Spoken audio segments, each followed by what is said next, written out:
Hello, in this video I'm going to show you how to run WebTop, a Linux desktop environment in your browser. This is a great way to show your Linux desktop and especially running as a container. Through this video we want to use a DenOSDocker ISO image created that includes based on the Debian distribution a Docker containerization platform with Docker Compose. And on top of that, what we want to do is actually take advantage of those installations on Docker. We want to go ahead and put the Portainer, which is another container applications to manage containers. It's a container that manages containers, even though it sounds like a lot of containers. On top of that, we want to go ahead and install the WebTop, which is the XFCE Linux container. Everything's going to be based on some post of an ISO image, which is a live Debian based on the DenOS previous minimum. I just take it one step further and put a Docker on it, so the image increased about 125 megs. But this one is a compressed image with Docker. It's a full Debian, live distribution. There's a couple videos that actually I did in the past that show actually you can build it yourself. You can actually go through the same exercise and build it, or you can just go ahead and get to the DenOS page and download the ISO image and run it, which is what we're going to do. So let's get started. I'll go ahead and create a new DenOSDocker. It's going to be a Linux distribution. It's going to be based on 64-bit. I'm using VirtualBox in this case. Assigned 4 gigs because we want to download some image. I do not have any need to add any virtual hard disk. I'm running just from the live CD. You can just go ahead and create it. On these settings, as you can see, I have only one CPU, which is fine. As a storage, I need to choose the DenOSDocker, which is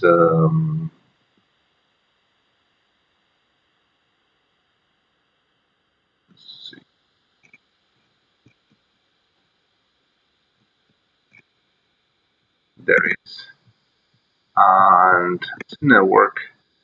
Yeah, it's going to be a live CD, so you have the live user. Let's go ahead and add a little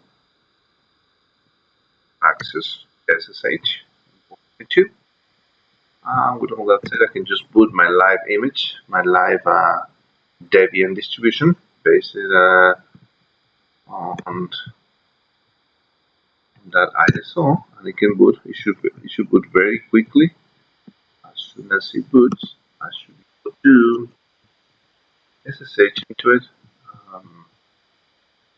The machine comes back up. There is the day2Docker, and I'll go ahead and log in as live user. I have the same as user and password as stated in the previous videos. And let's go ahead and become root, which the root password for this live image is stored. Just root backwards. Very clever. You can now prove the concept. So what I want to show here is we have Docker images. We don't have any images installed at this time. The image comes very vanilla, just with the software installed. We don't have also any processes running as well. So what we could do is actually follow recipe here. Let's go ahead and create a volume, and let's get Portainer, because Portainer is not there. If I just literally just paste this one, it's going to create a volume Portainer data, and 9000 is going to download the image. What is downloading the image? I'll go ahead and do something. I want to port forwarding on port 9000. I'll go ahead and on 9000 and 2.15 for 9000. So the port available is there. So eventually I can do this. Yes, so I have the image downloaded, 220 megs, and it's running Portainer. in port 9000. So because I did a translation, I should be able to host port 9000. And sure enough, portainer comes in. I can just go ahead and create a new password. The good thing about this, I can choose Kubernetes, another agent, or Docker. In this case, Docker is fine. I can connect, and right away I can see that I have one container running, which is the container for portainer. In that case, if I happen to run, let's say, Nginx, one of the populars, I can just go ahead and do docker run with the name mynginx on port 80. I can just go ahead and execute it. Is what it's going to do is doesn't have in the images, so I only have the first one. It's going to Docker is going to download the Nginx image. It's going to download. It's going to get it ready, extracted, and spawn up my container running Nginx. Once I have it right here. Docker ps. And I can see that now I have the portainer and plus the Docker. If I do URL localhost, I can see that it's welcome to Nginx is running right here. So cool. Still Docker images. It shows two images and Docker ps still running. If I go to the web interface, I can see that the images reflects actually the images that I have downloaded, and containers now reflects to running. Now within to running, I can actually get some stats and see how's actually everything running in this container. I can just select the container, my Nginx totally remove, and use this portainer to control and manage all my container applications, which is really cool. So now we don't have Docker, we don't have a WebTop. Let's go ahead and do the images. Let's go ahead and Docker pull images from the Docker Hub repository. It's going to download and extract. What is doing that? Because this is going to be running in port 3000. What I'm going to do is I'm going to do another mapping of ports here. 27.0.0 localhost 1000 I'm going to use, which is the IP from the Oracle VirtualBox by default for 3000. With all that, I should be able to. This is almost done. All downloads complete from Docker Hub. And what it's doing is just extracting, compiling all my WebTop desktop application. As you can see, it's just a matter of downloading the application. Now you don't have to use Portainer to run it. I just show two things in one, Portainer and WebTop.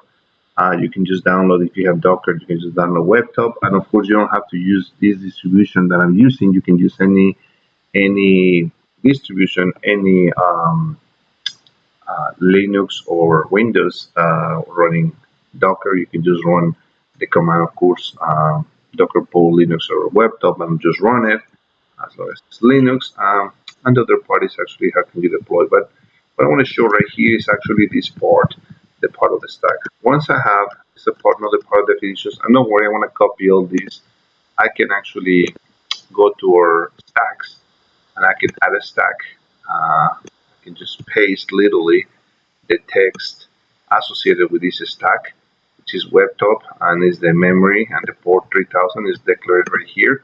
I can say it's going to be named WebTop, and as soon as this actually is downloaded, which is there, I can see the Nginx, the WebTop, and the portainer, Docker ps. I can see it's only running portainer. I can actually deploy this stack. Since I downloaded it, I can just go ahead and deploy the stack, click on deploy stack, and automatically it's going to go ahead and take it locally from the distribution. It's going to start it, and if I go to containers, I can see that now we have WebTop running. I can even see stats of how everything's working and behaving in this particular container. I can open a new tab, but localhost on port 1000.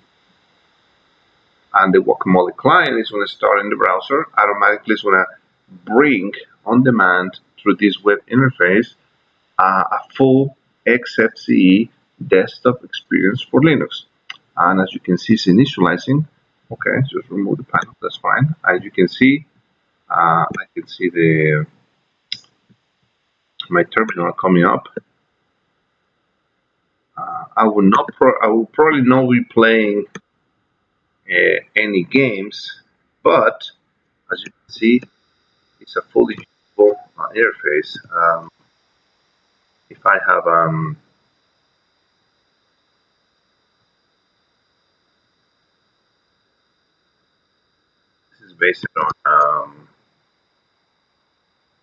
this is based on Alpine, so APK add stuff.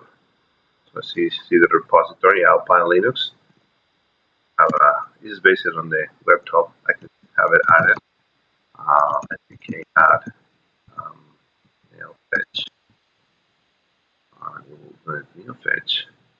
So can execute neofetch, and it's going to be a Linux in a VirtualBox, and everything's running. As you can see, it's a full desktop application. So if I go back to Portainer is showing me some stats, has everything running. So there you go, folks. If you have a Docker running, you can just run the WebTop in a fully graphical interface of Linux, or you can actually, if you don't have a Docker install, and you want just go on an ease without having to install anything else, follow that one. Feel free to download the DenOS with the Docker ISO. Go ahead and run it. You'll be able to reproduce exactly the same things with Portainer. Great tool. WebTop is great, and as you can see, this is a pretty cool way to manage all your images. Just another tool that can help you in your deployments and get everything running.